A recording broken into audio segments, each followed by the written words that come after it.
Check. So we're here at the European Parliament right now, and we're testing the session out, the YouTube Live.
Good morning.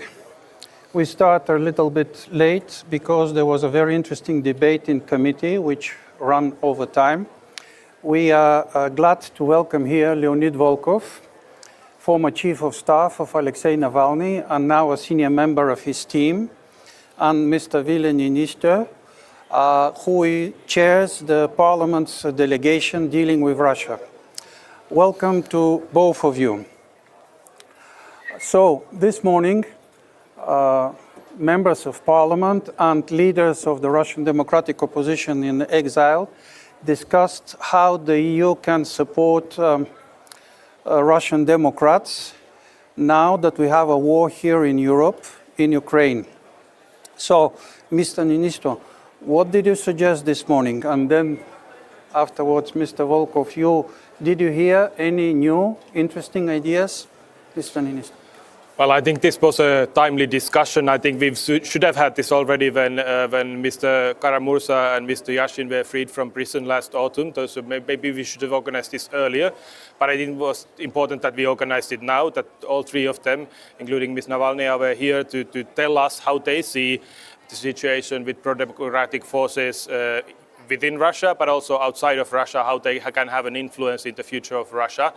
And for the European Parliament, we are a parliament that upholds the European values. So the fundamental rights of citizens, but also more broadly the UN Charter and the human rights globally, rule of law, and then also support to democratic forces and support to those who are persecuted by dictatorships. And that is the situation with the pro-democratic forces in Russia. We cannot, as Europe, just say that, we don't care about the future of Russia. We are just supporting Ukraine and being against Putin. We have to do that, but also we have to also support those Russians that want to have a more democratic future for Russia. So one of the discussions or outcomes of today's discussions was that we are looking at as the delegation of Parliament's relations to Russia, we are looking at a more permanent cooperation with the pro-democratic forces of Russia. So this was just a start to that dialogue, and also the policy recommendations they made in their speeches. We will discuss them with the Commission and with the Council of Ministers. Thank you, Mr. Niinistö. Mr. Volkov, did you like what you heard? Was there something that impressed you?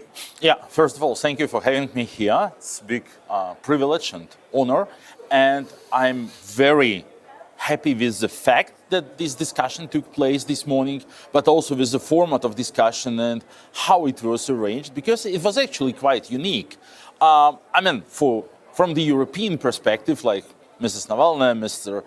Yashin, Mr. Kara-Murza, like well-esteemed leaders of Russian opposition. From the Russian perspective, though, it's quite a unique event because we have actually three leaders of three different opposition movements united, presenting their views and actually having so much in common. Because I believe that in all three interventions, we heard about support for political prisoners, of course, resistance to Putin's war of aggression in Ukraine and support for Ukraine, and the shared vision for free democratic European Russia, which is key for lasting peace and stability in Europe, and also key to defeating Putin.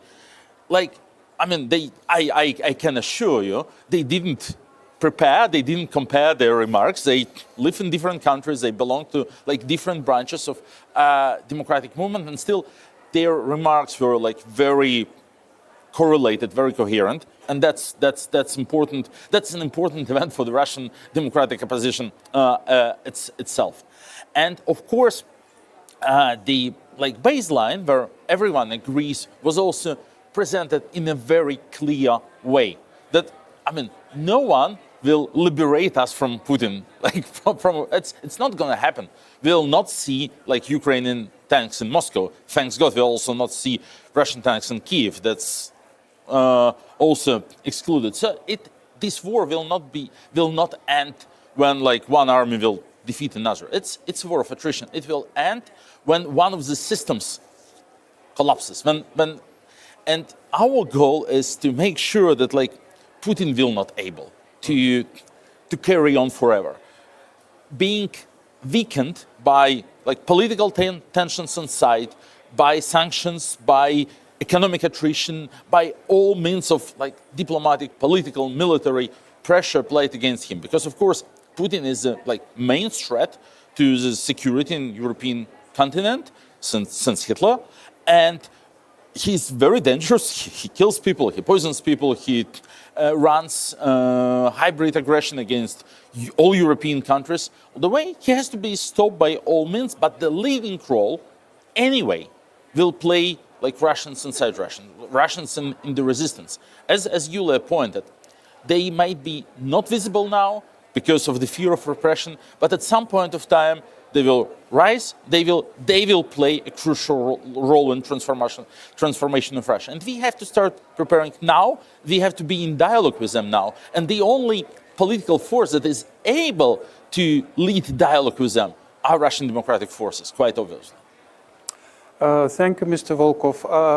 Mr. Niinistö, you and Mr. Volkov already answered a couple of questions I've been meaning to ask.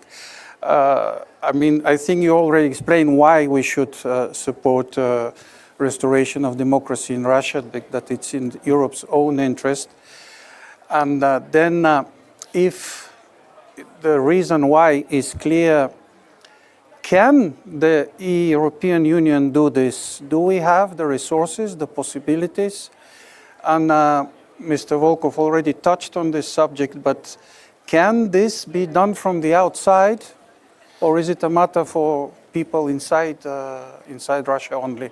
Well, obviously, democracy comes from the population. The people of Russia have a right to democracy, right to their own self-determination, also against the dictator in their own country. So we have to remember that Putin has never been elected as president of Russia in free elections. The OSCE has seen all of the elections during the time that Putin has been president more or less faulty. So they are not democratic elections. And that process has gone in the 25 years to a worse and worse direction. So there are no democratic structures left in Russia, you can say that. There are also some semi-democratic symbols, but it's a Putin-led authoritarian regime.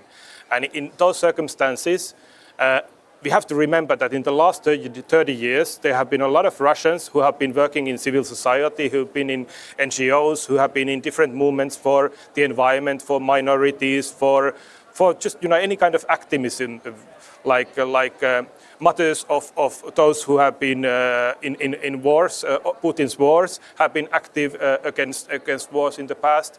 And now Putin's regime is trying to repress all of these. If you make anti-war statements, you end up in prison. And these people have rights. And we as Europe cannot, from the outside say who should lead Russia.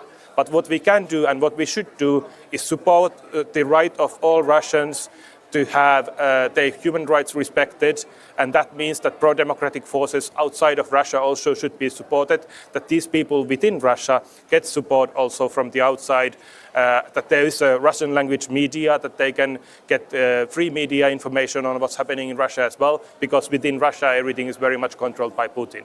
But it's up to people like Leonid and Mrs. Navalny, Mr. Kara-Murza and Mr. Yashin to create the movement.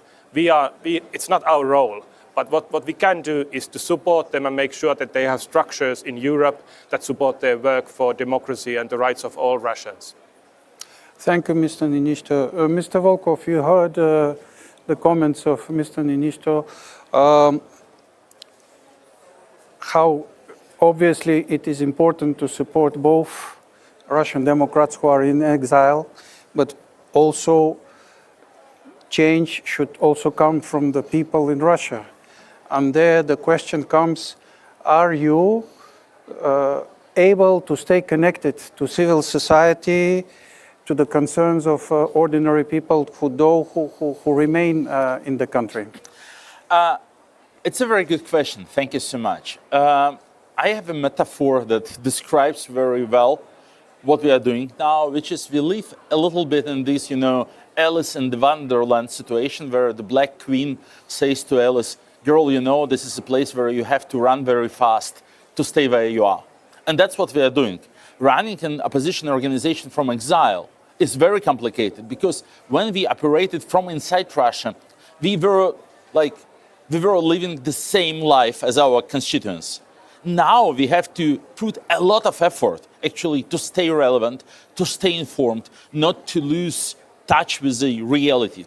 We do a lot of polling, a lot of research, we collect a lot of feedback. That's actually a very important part of our political organization's work, to maintain, to continue like our research and to maintain our connections with our supporters in Russia. Social media, modern technology help us to achieve that goal. So we, for instance, we maintain a network of YouTube channels with a monthly audience of over 20 million unique viewers, 83% of them inside Russia.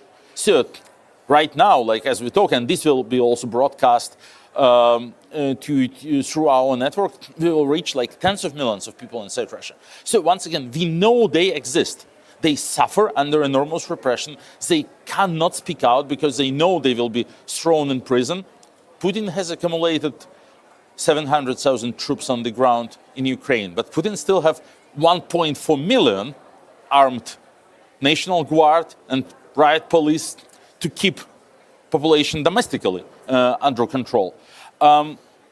So all his like repression machine is like really working full steam.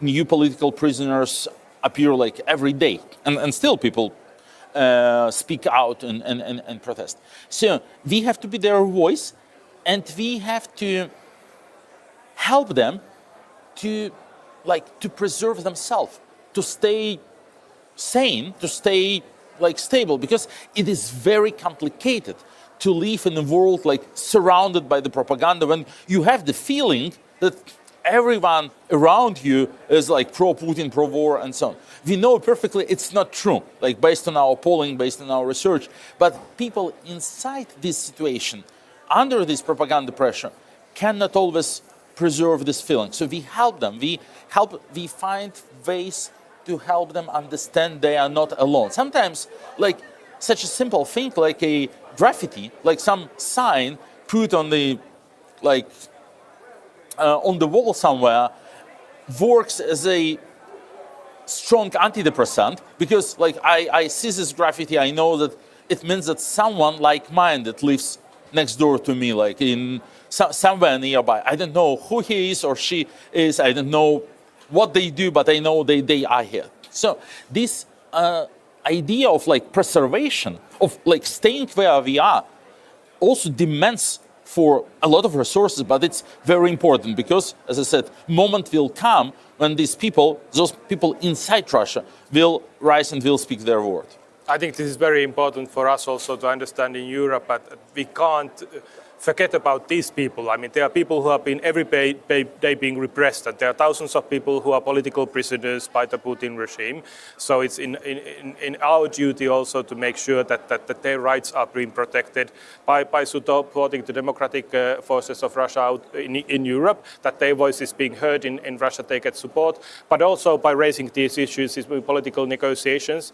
And I think in ending the war in Ukraine, it's very important that we as Europe, also Kaja Kallas and the representatives of Europe, raising those discussions, the future of Russians who have been jailed due to their anti-war activities. So it has to be also the freeing of political prisoners has to be part of the discussions also within Russia when there are talks about how to end the conflict. So Europe also needs to remember the rights of Russian citizens that are being pressed down by Putin regime. If I may follow up on that, Mr. Niinistö, I heard in the discussion that the question of freeing political prisoners in Russia as part of a larger package of other agreements is stressed very much by all parties. And I see here that we have a question from the public, which I think is very good. And the person is asking, now that the US and Ukraine have started peace talks with Russia, what do you say to those who claim that Europe has no choice but also to engage directly with the Kremlin too? I think that is false from the viewpoint of also listening to what Mr. Zelensky, the president of Ukraine, is saying, that they want the support of Europe and they can't be part of those discussions without also the support of Europe when it comes to economic support, but also arms support to Ukraine. Putin only believes or only respects strength. So there has to be strength at the table, and Europe has to make sure that Ukraine can defend itself and force Putin to come to negotiations with also giving up on his demands. Because if Putin's war policy wins in Ukraine, it's bad for Russians, it's bad for all these anti-war demonstrators in Russia. Depression of civil rights will get just worse and worse in Russia if Putin's war policy continues. So we are supporting also those voices in that discussion. And I think it's important that we also raise this with the Ukrainians, that it's in the interest of Ukraine also to negotiate an outcome where political prisoners are freed more broadly in Russia. And Europe needs to be the voice of principles in these discussions. When the American government, the US government under President Trump is a bit more unreliable in its support to Ukraine, but also in its commitment to make sure that atrocities and war crimes perpetrated by Russia and by Putin are taken to courts, Europe has to be the one who reminds of these principles. So I don't think there is a need to change the position of Europe on this. Obviously, it's up to Zelensky in the end to discuss with Putin if there would be an outcome, not Europe to go in between and start to talk to Putin, because Putin would only use it against Ukraine and Europe. So we have to support Ukraine, and if Ukraine sees that they can get an outcome, we have to make sure that that outcome is something which also supports the civil rights of anti-war activists in Russia. If I may follow up on this with a question to both of you, more general question, really, you went into more important details, but still, in general, Europeans support Ukraine, feel strong solidarity with it, and blame Russia for this war of aggression, for this terrible war. We don't blame Russia. It's a fact that Putin started a war of aggression. That is, now there is going to be a Council of Europe process where also this war crime will be taken to the courts. And we support that process. We support international humanitarian law. We support the ICCC, and they have made a warrant on Putin. It's very clear that we are not against the population of Russia.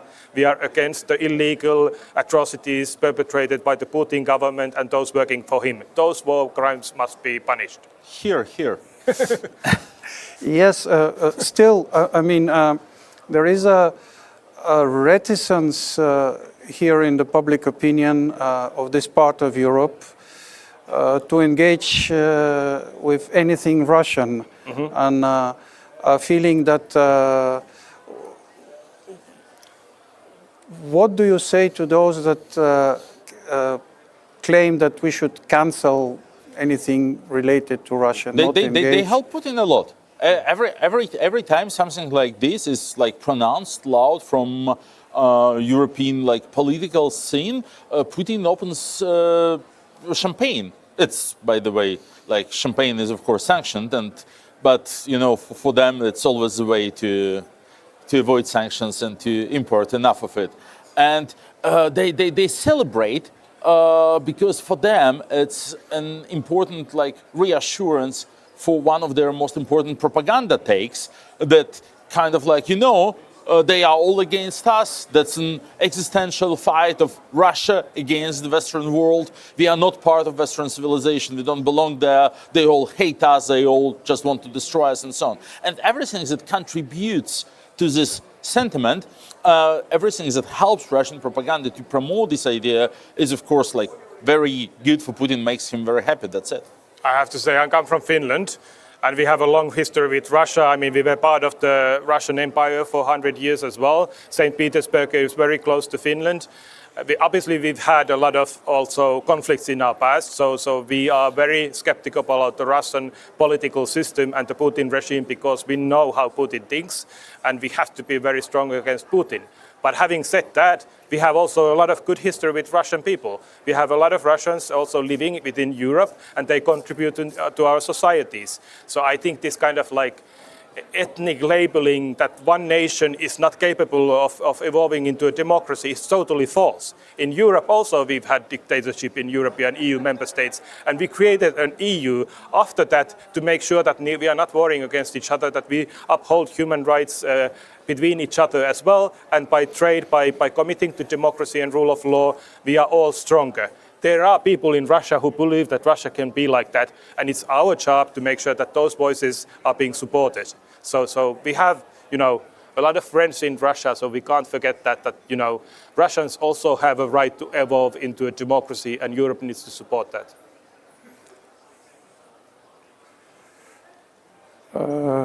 Thank you. I want to take a question from a member of the public. They ask Mr. Volkov, but you could come in too. Do you think younger generations of Russians will help bring about change in your country? Is there a way to help them?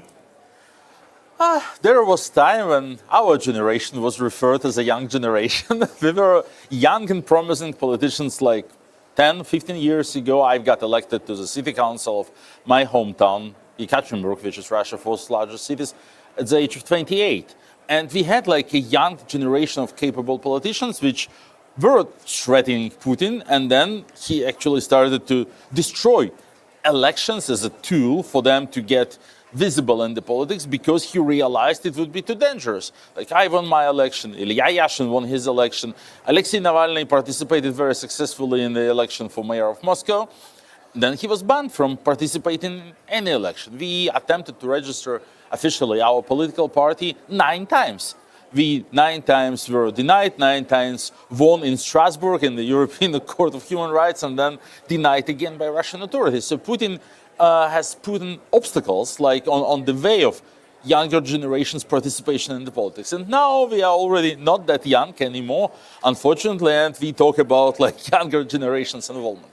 Russia is a huge country, full of talented people, and many young, brilliant people are there. Now they know that they are not invited to participate in political life, because if you go to political life, you either have to be with the Putin's party, or you will be imprisoned or poisoned or killed or something. But when this obstacle disappears, we will see an influx of enormous political talent to this scene, and then many young politicians will come to prominence, will come to political life with different views, with different ideas. Our basic idea is to build democracy, to let them compete, to let Russian people choose what they want. I mean, I'm not sure that all of the young people in Russia share our views. That's not true, obviously. But there are some of them who are very capable, and I would be, for instance, very happy to invest my experience of organizing political campaigns to help them. To help them build their movements, help them run, help them get elected, and so on. We did it before 2021, before 2022, before the war, very successfully. Our candidates won municipal and regional elections in many cities across Russia just 4 years ago, before the war. And of course, we are not afraid of elections, of democracy, of political competition. It's Putin who is afraid. Exactly. And that's because he knows his standing, especially with young generations, is very bad. I think this is good to remember from European side as well, that there is a reason why Putin wants to divide us in Europe, and why he wants to divide also the pro-democratic opposition of Russia, because he sees and feels, and the thing he's worried about is that if we in Europe are united, he will not have a chance to threaten us. If he separates us, then each country can start to think that, okay, maybe we will be mediating with Putin and we get along. But that's the wrong strategy from European side. And the same applies to the pro-democratic opposition within Russia. Putin is very afraid if they can get a collective voice and if they can get more collective support, that he would actually be very weak and he would lose control of power. That's why his power has become more authoritarian year by year. And by supporting the pro-democratic forces, the Russians live in Europe, but also their chance to affect what's happening in Russia, and also raising the issue of political prisoners within Russia, I think we can still keep up the hope for those people, and that hope is something that Putin is very afraid of. So we need to keep up the hope, because that's what Putin wants to distinguish. Thank you. You already answered partially, but a member of the public is asking that you, coming from Finland, from a country which knows Russia very well, as you mentioned, you were part of the Russian Empire at a certain moment. You have experienced how to deal with your big neighbor. What do you think from this experience is relevant for the whole of the EU? Well, I think what we need to be is very clear. In Europe, we don't often listen to what is being spoken within Russia. I mean, Putin was very clear about his authoritarian tendencies already 25 years ago. He was saying a lot of things that we should have listened to, but we were just thinking that by trading with Putin, by doing Nord Stream, by buying gas from him, by appeasing him, we can control him. But by appeasing him, Will looked weak, and he got stronger in his war policy, in Chechen wars, in Syria, in Ukraine 2 times, and also in Georgia. So we have to realize also that what kind of a leader Putin is, that we have to be united against it, and it will not stop if we appease to that. But also we have to understand that there is another Russia under Putin, that we have to also give a chance for that civil society that has been there in the since post-Soviet times. There was a generation who had hope for the future, and we have to make sure that they have a chance to create an alternative future for Russia. And I think, historically speaking, when we have been able to use the moments when Russia has been really keen on becoming more European, we need to open our arms to them at those moments. I think the historic moment was missed in 1991 to 1994, where Yeltsin really wanted to become European, even be part of NATO, and Europe was hesitant. We didn't know whether they are serious. If there are Russians who actually want to have serious relationship with us, let's be open to that. But when there are Russians like Putin, authoritarian regime, let's not be naive that appeasement is a solution to dictators. So we need to support the democratic people in Russia. Thank you. We need to wrap up more or less. I wanted to ask you the following question. When Alexei Navalny died a year ago, that was a heavy blow for the Russian opposition, and Russia lost a remarkable leader. And Navalny often spoke about this beautiful Russia of the future, which is a vision of a free, prosperous, democratic, and also peaceful Russia internationally. Do you still hope to see that Russia in your lifetime? Yes, of course. Optimism is a job requirement in our organization. Otherwise, we wouldn't be able to do what we are doing. But most importantly, that's the only way to make the enormous sacrifice he did to be not in vain. Like, to build this beautiful Russia of the future as a memorial for Alexei Navalny, so that we can come to his grave and say, Alexei, look, we achieved what you dreamed for, what you fought for, and what you gave your life for. It's kind of like the only way to make it all having sense, what happened to us in the last few years, what happened to him. And for me and for my colleagues in Navalny's team and the Anti-Corruption Foundation, it's probably one of the most important motivations now. Mr. Niinistö, Mr. Volkov, thank you both for this conversation. Thank you.